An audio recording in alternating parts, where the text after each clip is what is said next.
Hola amigos de YouTube, ¿cómo están? Bienvenidos al canal de las estrellitas cómicas. Hoy les voy a enseñar a hacer un slime y voy a hacer otro video aparte para charlar o platicar con ustedes, aunque sé que son muy pocos los que me ven, pero no importa. Así que bueno, vamos a comenzar con los ingredientes. Voy a elegir esta tapa, ¿por qué no? Algo voy a revolver un lapicito o algo, o un palillito. También otro recipiente más chiquito, un recipiente donde guardar tu slime, cola, agua,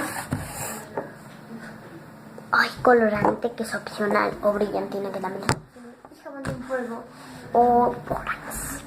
Yo tengo jabón en polvo, yo tengo este recipiente. Tú puedes utilizar borax o detergente en polvo.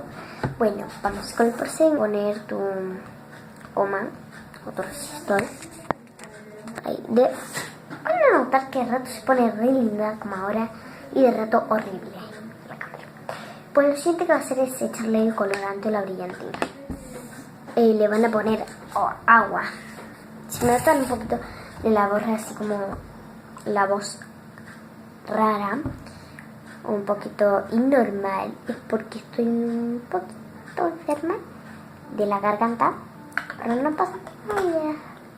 Solo es un resfrío como todos, porque empieza el cambio de tiempo y vas a remover o revolver. Esto es como para un slime que te va a durar una eternidad. Bueno, y si le van a poner brillantina, después del agua le ponen, ¿sí? Mezcla a un lado y vamos a agarrar la otra tacita. Le van a poner un poquito, una cucharadita de borax o de agua o de jabón en polvo, digo, esperando.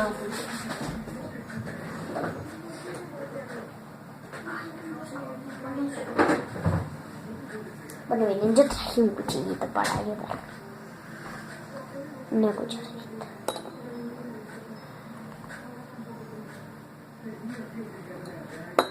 Son dos, de estas son dos porque es muy chiquito el cuchillo. Y ahora le van a agregar agua. Mi botellita de frío.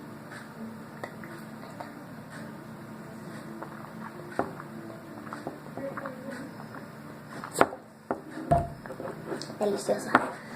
Y van a remover con el palito o con la cucharita o con lo que tengan. Yo tengo este palito,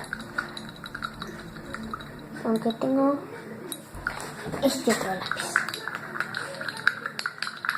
Bueno, de a poco, digo del todo, le van a agregar del todo la mezcla de jabón a la mezcla de pegamento y van a remover. Espero que les haya gustado. No olviden darle like, suscribirse y escriban acá abajito en los comentarios que otro video que es que la haga. Y así les quedo.